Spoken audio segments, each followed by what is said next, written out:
¿Quieres saber al detalle el problema de Evergrande del que habla todo el mundo? ¿Quieres saber si este problema se puede extender a escala mundial? ¿Afectará esto a la bolsa? A la bolsa española, a la bolsa americana, a la bolsa europea, a la bolsa china. ¿Afectará esto también al Bitcoin? Esto es lo que veremos en el vídeo de hoy. Buenos días, soy Alfonso Rovira y os doy la bienvenida a mi canal. Primero de todo vamos a empezar a ver al detalle cuál es el problema de Evergrande en concreto, ¿no?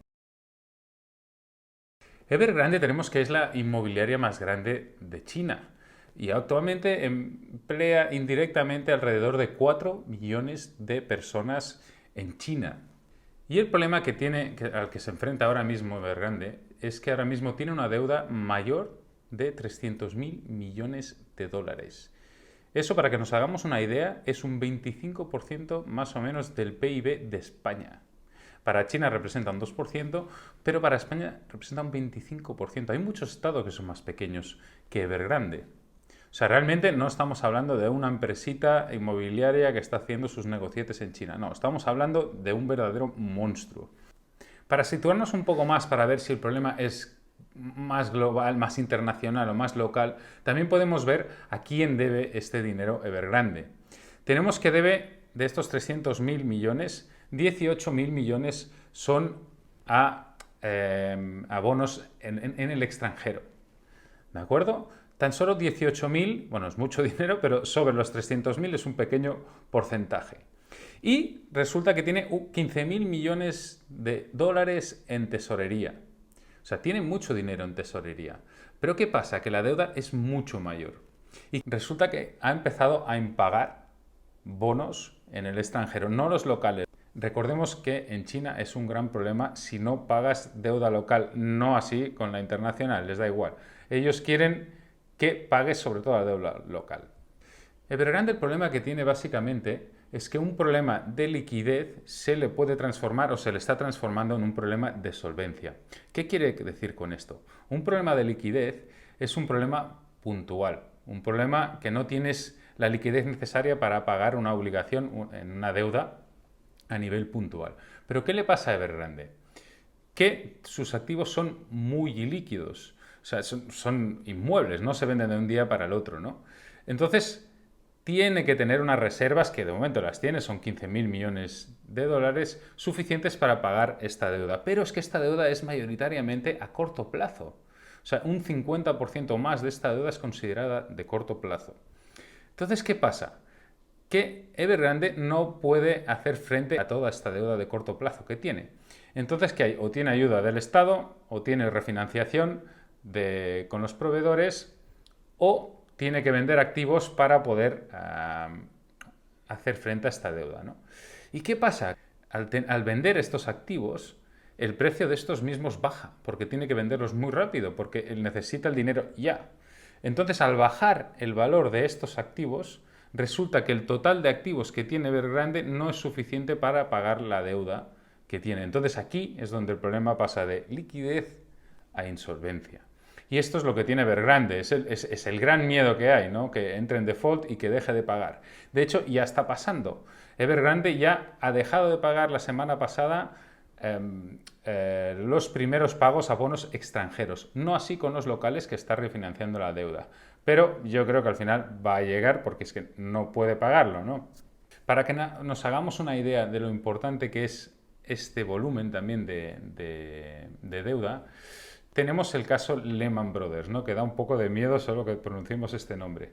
¿Qué volumen tenía Lehman Brothers ahí de deuda para pagar? Ahí eran 600.000 millones de dólares. Era más o menos el doble de lo que tiene Evergrande.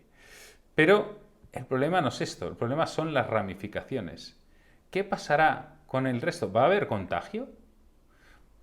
¿Se va a pasar este problema a otras empresas del sector inmobiliario? ¿A bancos? ¿A aseguradoras? ¿A empresas en el extranjero? O sea, aquí el problema a nivel puntual no es un gran problema para China. Podría perfectamente rescatar a Evergrande. Lo que pasa es que quizás no quiere. Vamos a verlo un poco más al detalle. Vamos a estudiar primero, ahora, antes de entrar en las posibles soluciones o las posibles desgracias que pueden llegar, vamos a estudiar la situación actual de China. ¿Qué pasa con China actualmente? Según Kenneth Rogoff, uno de los mayores economistas o de los más reputados hoy en día, un 30% del PIB chino depende de la construcción. Esto es enorme. En España, en el 2008, o sea, es mayor que en España en 2008. En esos momentos era alrededor de un 25%. Ahora está alrededor del 30%. Hay otros datos que hablan de un 15%. Sea lo que sea, es muchísimo. Es un porcentaje enorme. Esto por una parte, que después le tenemos que sumar, por otro lado, que China tiene un problema enorme de deuda también. Lo de que China no tiene problema de deuda es un mito. Hay que diferenciar entre la deuda estatal, la deuda de los hogares y la deuda privada, corporativa. China no tiene un problema de deuda de Estado, pero sí tiene un problema de deuda privada, que es la de los hogares y de las corporaciones juntos, en especial de la parte corporativa. ¿Por qué? Pues porque China, a partir de 2008, hizo un cambio estratégico, ¿no? Primero, su crecimiento hasta 2008 dependía de las exportaciones, de las compras que otros países hacían a China. A partir de 2008, China vio que ese modelo estaba llegando a un máximo que tenía que empezar, bueno, más que un máximo, es que necesitaba de otros factores de crecimiento para seguir con la línea que estaba haciendo, ¿no? Entonces, a partir de 2008, China pasó de basar su crecimiento en el exterior a basarlo en crecimiento interno. ¿Cómo lo hizo? Pues como todo el mundo, lo hizo a base de deuda. Una deuda que ha crecido de manera descomunal, y ya digo, no tanto del Estado, pero sí la deuda privada. Actualmente la deuda de China es mayor de un 300%, la deuda global, sumando la estatal, la empresarial y la de los hogares. Puede no parecer tanto si lo comparamos con Estados Unidos, por ejemplo, que tiene más, o Japón, que a nivel de deuda estatal tiene más de un 200, creo que alrededor de un 230%, más o menos aproximadamente. Pero el problema es cuando la desglosamos. Vamos a ver unos datos que nos darán mucha información. Primero veamos el crecimiento que ha tenido China desde el 2000 hasta este momento. ¿Qué tenemos? China estaba ocupando el lugar 7-8 en el mundo y fue escalando. Vemos ahora está en 2006, empieza a subir. Estados Unidos también iba creciendo, pero China creció a un ritmo muchísimo más rápido. A partir de 2008 parece que incluso se acelera, ¿no? Y llegamos ahora llegará al 2020, donde China y Estados Unidos realmente tienen una diferencia enorme respecto al resto de países, ¿no? Y China se está acercando muchísimo a el PIB de Estados Unidos. También es verdad que la población es mucho mayor, así que la renta per cápita de Estados Unidos y China no es comparable, pero sí el PIB total. Esto, como hemos dicho, lo ha hecho a base de deuda. O sea, esto no es el problema no es el crecimiento. El problema, como veremos aquí, es que a partir de 2008, China, con este cambio de política, empezó a endeudarse y pasó de estar muy por debajo del resto, en 2006 por debajo del 150%, a estar en 2020 bueno, aquí pone un 296%, otras fuentes te darán más de un 300%, pero ya al nivel de otros países como Estados Unidos y como la euroárea, todos en una franja muy pequeñita. Este de aquí es Japón, que como digo tiene más de un 220% de deuda estatal. Vemos que esto ha sido, o sea, el crecimiento de China básicamente ha sido financiado por deuda. Veamos otro dato que aún es más preocupante. Veamos el desglose de esta deuda, porque aquí vemos que realmente lo que pasa con China es que se ha puesto al nivel de otros países, ¿no? Pero veamos dónde está el verdadero problema. El verdadero problema está aquí. La deuda del Estado del 67% es baja. Es aproximadamente la misma que tiene Alemania, muy por debajo de España y muy por debajo de Estados Unidos. Estamos hablando aquí del primer cuatrimestre de 2020. Falta añadir la deuda post-COVID, o sea, será más alta, pero seguirá sin ser un problema, y si fuera un problema aquí sería mucho mayor en Estados Unidos, ¿no? que realmente ahí sí que es un gran problema. La deuda de los hogares, un 61,7%, y aquí está el problema, un 160,7% la deuda corporativa. Veámoslo en otro gráfico. En este de aquí no llega hasta 2020, pero sí vemos la deuda privada, cómo sube y cómo en 2012 pasa de China a ser inferior en el resto de países a ser el país que lidera, muy por encima de Estados Unidos o del euroárea. Aquí habla de que Estados Unidos tiene una deuda del 151,7%, la deuda privada. En realidad ahora es bastante más alta, pero esto lo hablaremos más tarde. Una cosa, por favor, suscribíos, dale al like, ¿de acuerdo? Bueno, ahora que hemos entendido un poquito mejor el problema de Evergrande y el problema de China, vamos a intentar saber si China va a rescatar a Evergrande o no lo va a hacer. ¿Lo va a hacer? Pues no. O esto es lo que dicen. Pero si analizamos las razones de este no, entenderemos que probablemente es verdad que van a dejarla caer, a pesar de este volumen. ¿Por qué? Pues primero, porque China ya iba avisando de este problema desde hace tiempo. China no quiere este peso del inmueble en su economía y no quiere tampoco, por otro lado, este gran endeudamiento que ha hecho crecer a empresas como Evergrande, en este caso el sector inmobiliario, aunque no es el único. Y no quiere salvar empresas que, socializando estas deudas y creando zombies que dependan del Estado y de las personas que lo estarán financiando, ¿no? Entonces, esto China no lo quiere. Entonces, hace tiempo que China avisa del problema y en realidad recordemos que es un país comunista. A China le da igual las corporaciones, lo que quiere o las grandes riquezas o los grandes o los millonarios de China. O sea, si esto se arruina, le da exactamente igual. Estamos en un país comunista. Lo que quiere es la economía global que funcione, ¿no? Y que la gente pueda tener una mayor igualdad.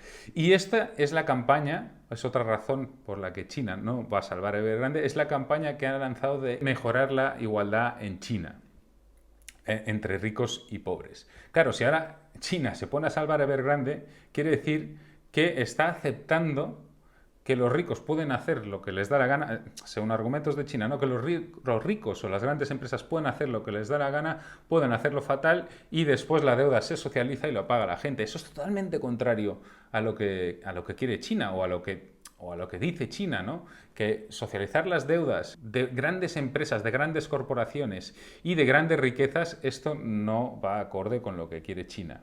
Y recordemos que si caen estas empresas, para China es casi mejor. China no quiere contrapoderes, no quiere que Jack Ma, el propietario de Alibaba, o quien sea el propietario de Evergrande, le puedan hacer sombra, ¿no? Para ellos, si caen, no hay ningún problema a nivel personal o a nivel de empresa. El tema es que no caiga toda la economía, ¿no?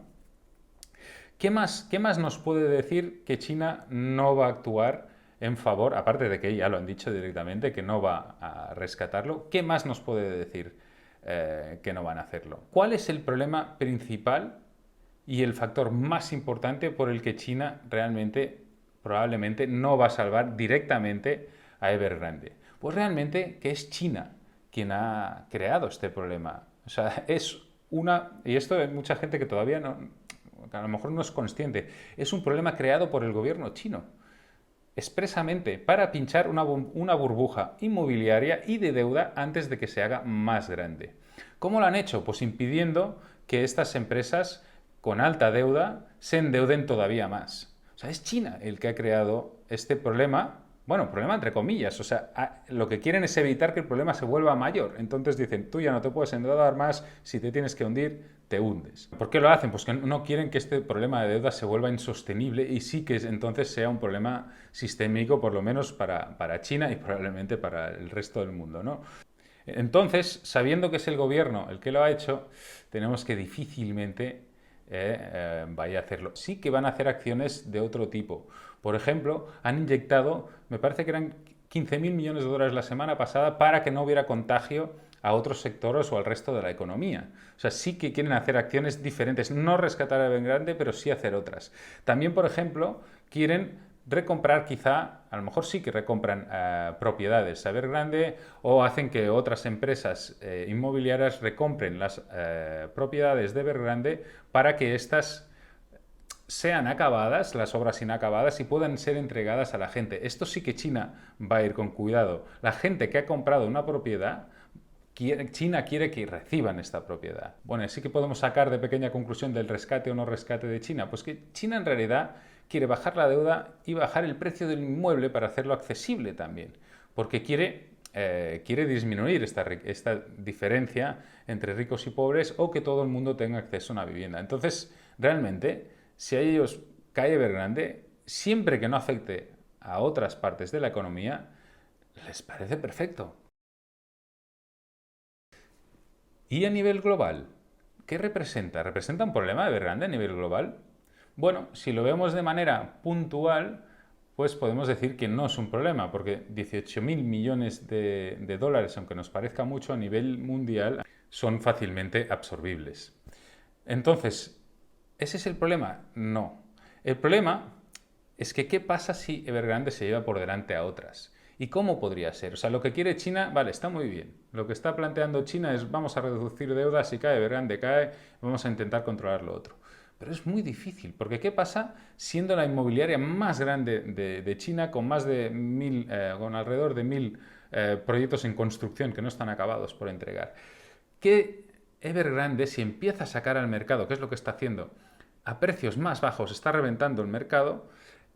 Hemos visto que esto hace que tenga un problema de insolvencia, y este problema, al afectar a todo el mercado, puede hacer que no sea un problema solo y exclusivamente de Evergrande, sino de todo el sector inmobiliario, que, repito, es un 30% del PIB chino. Es un problema de un tamaño colosal. Entonces, en este caso, ¿qué pasaría? Pues que los bancos empezarían a cortar el grifo de préstamos, ¿no? Porque empezarían a tener impagos por todos lados, empezarían a cortar el grifo, y si cortas el grifo, ¿qué pasa? Menos préstamos quiere decir menos gasto, y el gasto de uno sabemos que es el ingreso del otro, ¿no? Cuando tú te endeudas para comprar algo, esa compra está dando un dinero a otra persona, ¿no? Eso querría decir básicamente problemas. Pero no solo locales. Evergrande es verdad que tiene una poca participación extranjera comparado con el total. Pero ¿qué pasa con el resto de industria inmobiliaria? Ahí ya no lo tenemos tan claro. ¿Qué pasa con los bancos? ¿Qué pasa con aseguradoras? ¿Qué pasa con todo el efecto mariposa que puede crear este problema de Evergrande? Yo ahí no tengo tan claro que el Estado lo tenga tan controlado. Es verdad que es una caída programada prácticamente, y que el Estado chino se caracteriza por organizar bien y controlar muy bien este tipo de cosas, o todo tipo de cosas, pero tendremos que ver si esto es realmente tan controlable como nos hacen ver desde China. ¿Qué más podemos decir? Pues para mí, en realidad, el problema que está afrontando China no es un problema únicamente de China, sino que es un problema sobre todo global. ¿Por qué? Pues porque ya hemos visto que China no es el país más endeudado de todos. Tenemos países mucho más endeudados. Si nos centramos, por ejemplo, en Estados Unidos, vamos a ver algunos datos de Estados Unidos. Tenemos que, según Fitch, la deuda privada de Estados Unidos es un 260% del PIB. Y si lo vemos en Trading Economics, que sale un poquito inferior, porque probablemente no está tan actualizada, es un 235%, y de este 235%, un 80% es deuda de los hogares, deuda de las personas.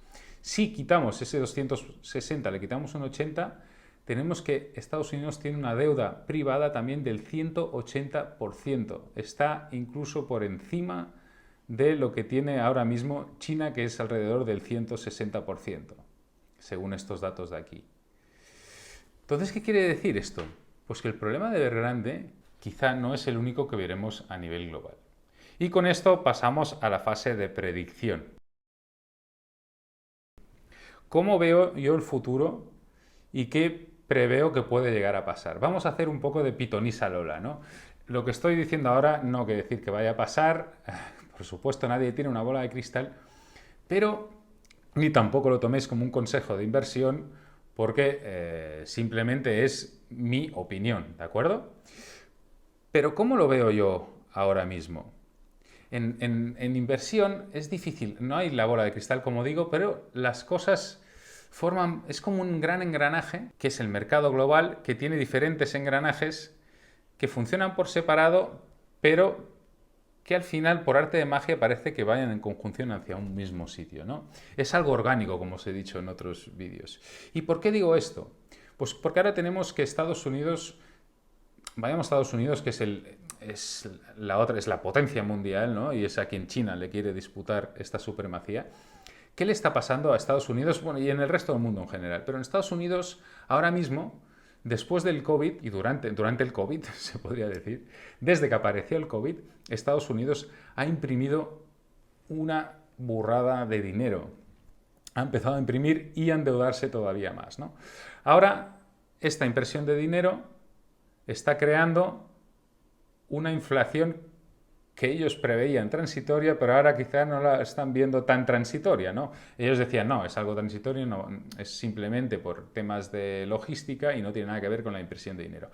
En realidad, probablemente es un factor de los dos, ¿no? Si tú estás imprimiendo dinero, estás creando inflación, como mínimo de los valores, ya lo vemos en la bolsa, ¿no? Pues con una economía rota tenemos los valores en máximos. Y ahora tenemos esta inflación que está subiendo. La vivienda en Estados Unidos ha subido un 20% en el último año. Tenemos una inflación global superior al 5%. Entonces ya están diciendo en esta última reunión de la FED que ya a partir de noviembre empezarán el tapering o tapering. ¿Qué es esto? Quiere decir empezar la retirada de estímulo. ¿Por qué? Pues porque dicen que la economía ya empieza a rodar y en realidad, si quieres controlar un poco la inflación, tendrás que empezar a reducir esta cantidad de dinero que estás poniendo en el sistema. Pero no es solo esto, sino que la mitad de los miembros de la FED ya están hablando, o sea, 9, creo que son 18, y 9 ya están hablando de aumentar los tipos de interés para el año que viene. En la última reunión eran bastantes menos, creo que eran 4, 5 o 3, eran muchísimos menos. Eso quiere decir que en la próxima reunión que haya de la FED, probablemente ya hay más de la mitad, y esto querría decir que el año que viene se subiría el tipo de interés. ¿Cuál es el problema? En realidad lo suben para frenar el gasto, para frenar la inflación también, ¿no? Y porque cuando la economía empieza a rodar, en teoría, pues si estás regalando dinero ahora mismo con tipos de interés en cero, prácticamente a cero, pues el interés tiene que empezar a subir, sobre todo si hay problemas de inflación como los que hay ahora, ¿no? Pero ¿qué pasa cuando el sistema está tan altamente endeudado como ahora? Pues que probablemente casos de Evergrande van a empezar a salir como champiñones por aquí y por ahí. Es una posibilidad bastante probable. Entonces, ¿qué pienso que puede pasar? Pues que tendrán que subir los tipos de interés como mínimo para frenar esta inflación, y al subir los tipos de interés es cuando surgirá el problema de verdad, el que realmente puede hacer remover todo una crisis realmente gorda a nivel global, ¿no? Que es que empiece a haber estos impagos de deuda de las empresas que están altamente endeudadas, como hemos visto, no solo en China, sino a nivel mundial. ¿Y qué pasará si sucede esto? Ahí es cuando la bolsa caería, ¿no? Al subir los tipos de interés es cuando las empresas empiezan a pagar, puede haber un problema global y la bolsa empezaría a bajar. En ese momento también empezaría a bajar Bitcoin. Ya vimos en el vídeo anterior que las caídas, los momentos de caída, sí que cuadraban mucho tanto en el S&P 500, en la bolsa americana, como en el Bitcoin. O sea que había una correlación mucho mayor de lo que pensábamos, ¿no? ¿Qué haría, por ejemplo, el oro? El oro vimos el otro día que era un movimiento mucho más lento, que había roto máximos y que ahora estaba como descansando del sprint que había hecho. ¿Y qué pasaría si todo empiezan a salir problemas a nivel global?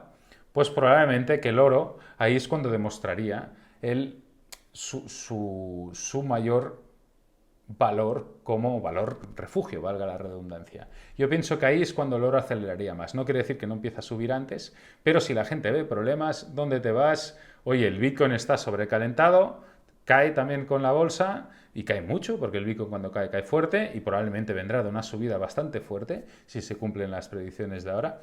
Y ahí probablemente es cuando el oro tomará otra vez a su paso lento y tranquilo,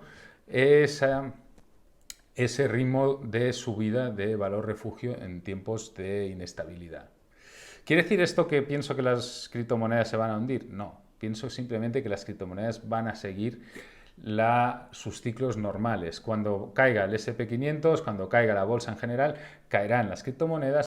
Pero no pienso que esta caída sea indefinida, ¿no? Sino que pienso que será como las anteriores. Será una caída brusca, fuerte, pero después ahí yo pienso que las criptomonedas serán una de las bases, uno de los sectores, entre otros que pueden ser energías renovables, pueden ser las tecnológicas, puede ser la inteligencia artificial, pueden ser muchas otras, pero pienso que será una de las principales industrias que permitirán empezar a salir adelante en el siguiente ciclo alcista de la bolsa, que esperemos que no sea excesivamente tarde ni que sea muy duro.